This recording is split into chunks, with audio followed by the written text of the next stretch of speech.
In episode 4 of Pluribus, Vince Gilligan introduced us to the most mysterious character in the entire series, a man the hive mind couldn't find for over 33 hours. A man who knows something the other immune survivors don't. A man who might be the key to saving humanity or destroying it. His name is Manousos Oedo, and I think I've figured out his secret.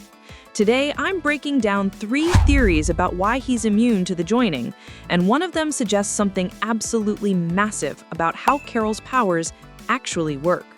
Because here's the thing, there were only 12 immune people, then suddenly there were 13. What changed? Let's find out. Before we dive into the theories, let's establish what we actually know about Manousos Oedo from episode 4. He's a self-storage facility manager in Paraguay. He speaks Spanish, not English, and he is one of only 13 people on Earth who are immune to the alien hive mind virus. But here's what makes him different. First, he was discovered late. In episode 2, Zosha tells Carol there are 11 other immune people.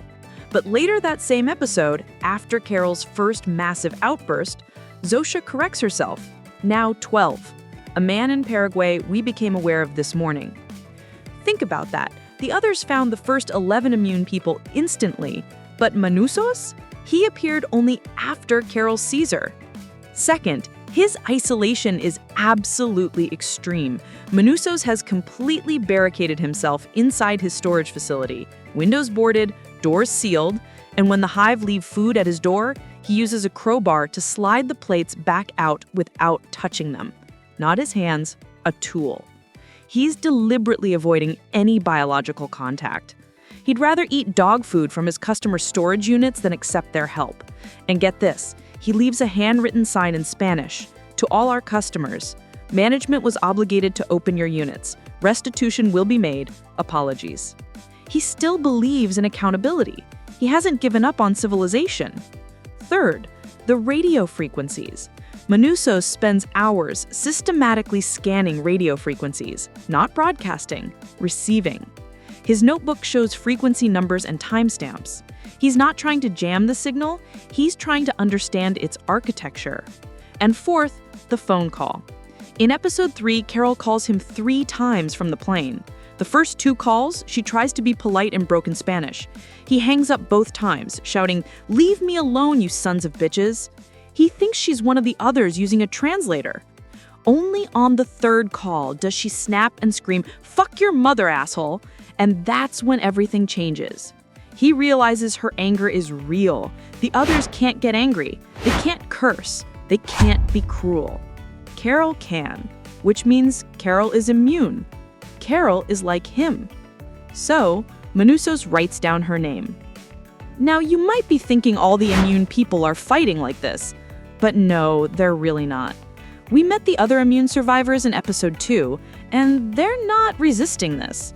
Kumba Diabate is living it up in Las Vegas on Air Force One, building himself a harem. He's not resisting, he's exploiting. Lakshmi seems in denial or relatively accepting of the new world.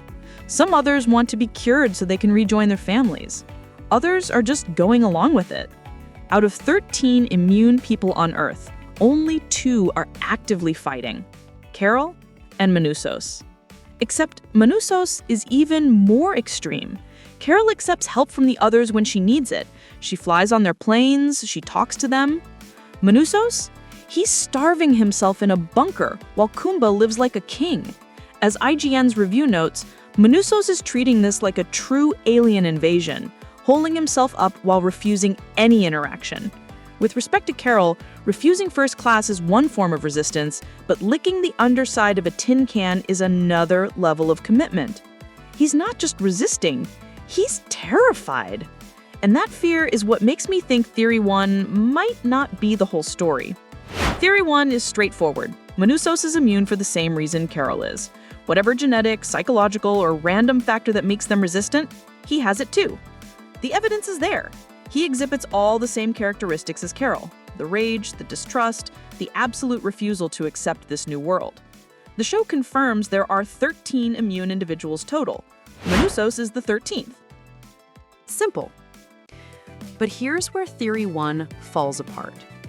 If Manousos was immune from the start, why the delayed discovery? The others can track nuclear submarines and astronauts in orbit instantly. They found 11 immune people within hours. But a storage manager in Paraguay slips their detection for over 33 hours? That's not a glitch. That's intentional. Either Manousos was hiding from them, or he wasn't immune yet. Which brings us to theory 2. What if Manousos was partially immune from the start, but Carol's seizure completed his immunity? Let me explain. The timeline. The joining happens in episode 1. Nearly everyone gets infected. Carol discovers she's immune. In episode 2, Zosha arrives at Carol's house. Carol is burying Helen. She's exhausted, grieving, furious. When Zosha tries to help, Carol snaps. She screams directly at her. The entire world seized. Planes dropped, cars crashed, 11 million people died in an instant. And when do the others discover the 13th immune person? That same morning, right after Carol's seizure. The others say they became aware of him. Not that they found him, that they became aware. Like his status changed. Here's the theory. What if Manousos was partially immune from the start, but Carol's seizure completed his immunity?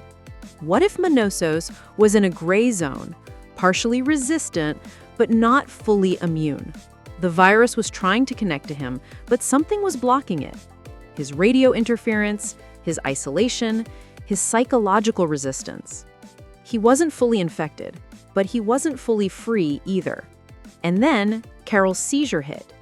That massive disruption to the global hive mind signal, for most people, it was catastrophic, fatal. But for Manousos, who was in that gray zone, already fighting the connection, it severed the final bond. The seizure broke whatever fragile connection was forming, snapped him completely free. And this would explain everything about him. Why he appeared right after Carol's outburst, why the timing is so perfect, why his fear is so intense.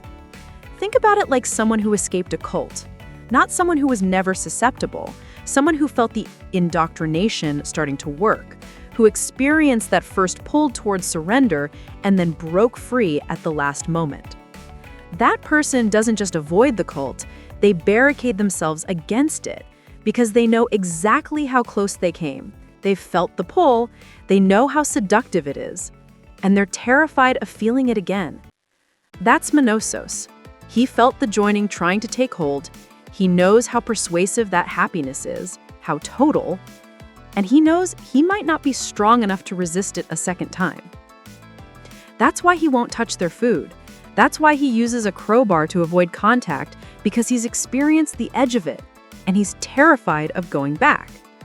Now you might ask, if Carol's seizures can break people free, why was there only one new immune person? Here's the thing. Carol has had 2 massive outbursts in episode 2, but the show hasn't told us if more people became immune after those later disruptions. But there's a third possibility, and this one might be what Vince Gilligan is actually setting up. Theory 3 is the most complex. Manousos knew something was coming, and he tried to prepare. Remember, the joining was caused by a radio signal from space, an RNA sequence transmitted via 4 specific frequencies. At its core, the hive mind is a radio signal. So what if Manousos knew about that signal? What if he worked at or near a research facility? What if he was an amateur radio enthusiast who picked it up independently? What if he knew the joining was coming and he tried to document it? Look at his setup. Sophisticated receiving equipment, detailed notes with frequency numbers and timestamps. He's not broadcasting interference, he's observing, documenting the hive mind's signal patterns. Picture this. He gets wind of what's happening, realizes what the signal will do, so he barricades himself in his storage facility, boards up windows with metal sheeting, creates a partial Faraday cage. He sets up his equipment, starts monitoring, recording everything. And for 33 hours, he stays off their radar. Maybe the metal sheeting helps, maybe his distance from major population centers helps, Maybe he's just lucky. But eventually, the joining is too powerful. The signal finds him. He starts to feel it, the pull, the happiness, the connections forming. He's in that gray zone now, partially infected, losing himself. And then Carol's seizure hits. For most people, it's fatal, but for Manousos, who's in that fragile gray state, who's surrounded by his makeshift shielding, the seizure shatters the forming connection. He gasps, wakes up fully, himself again. And now he has something no one else has: data. He's experienced it from both sides. He knows what the signal feels like from the inside, and he has recordings, notes, evidence. So he keeps scanning, keeps documenting. Because he's not just trying to stay free, he's mapping the enemy. So here's what I actually think is happening. It's a combination of theories 2 and 3. Manousos knew something was coming. He isolated himself, started monitoring radio frequencies, created makeshift shielding. For 33 hours, it worked. He stayed in a gray zone, partially protected. The virus couldn't fully connect to him. But the signal was too strong. Eventually, despite all his preparation, he started to join. He felt it happening. Then Carol screamed, that massive global disruption. And for Manousos, who was already fighting with every tool he had, who was in that vulnerable gray state, it was enough. The seizure, plus his shielding, plus his resistance, created the perfect storm. The connection broke. He woke up completely free. Now he's the only person who's experienced both states and survived. He knows what the hive mind feels like from the inside, and he knows how to observe it from the outside. Carol has the weapon. Her rage can disrupt the signal. Manousos has the intelligence. He understands frequencies, the mechanism. Together, they could reverse it. But there are problems. They're separated by thousands of miles, different continents, different languages. But Manousos wrote down Carol's name. He knows she's out there. He knows she's like him. And after 33 hours of isolation, after days of scanning frequencies alone in that bunker, he finally found another person who's fighting. So the question isn't if they'll meet, it's when. And what happens when they do? Because here's what we're looking at. Carol has the weapon. Her emotions can disrupt the hive mind, cause global seizures, kill millions with a single outburst of rage. Manousos has the knowledge. He's been documenting frequencies, studying the signal patterns, mapping exactly how the joining works. To me, this feels like Gus and Walter White joining forces. Two people who don't trust easily, two people with completely different methods, but two people who need each other to take down an empire. Carol is the chaos, the raw, destructive power. Manousos is the precision, the scientific mind. When those two come together, that's the story I'm waiting for. Because nothing in Vince Gilligan's world is simple, and I have a feeling that alliance is going to cost them both more than they expect. So those are my 3 theories about Manousos Oviedo. Theory 1, he's naturally immune like Carol. Theory 2, he was in a gray zone, partially infected, and Carol's seizure severed his final connection to the hive mind. Theory 3, he knew the joining was coming, tried to observe and shield himself, and Carol's seizure freed him at the critical moment. I think it's a combination of 2 and 3. Manousos tried to prepare, failed, started to join, and Carol's rage saved him at the last possible second. Now he's scanning frequencies, taking notes, documenting everything, and he wrote down Carol's name. Because Vince Gilligan doesn't introduce characters like this randomly. That opening sequence in episode 4, him desperately scanning, eating dog food, writing down Carol's name, that's Gilligan setting up the alliance we've been waiting for.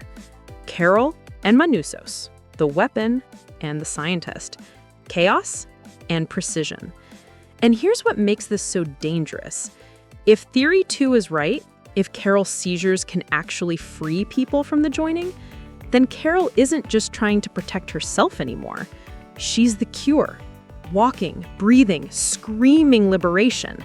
And when she teams up with the one person who understands how the signal works, that's not just two immune people meeting. That's a revolution. So, my prediction, by the end of season 1, Manousos finds Carol, they overcome the language barrier, and together they don't just survive the joining, they end it. But the question Gilligan will make us ask is, how many have to die for everyone else to be free? What do you think? Which theory makes the most sense? Am I crazy for thinking Carol is the accidental savior? Let me know in the comments. Subscribe for more Pluribus breakdowns every week. Thanks for watching. Stay immune, stay angry, and if you hear someone chanting, "Please, Carol," run.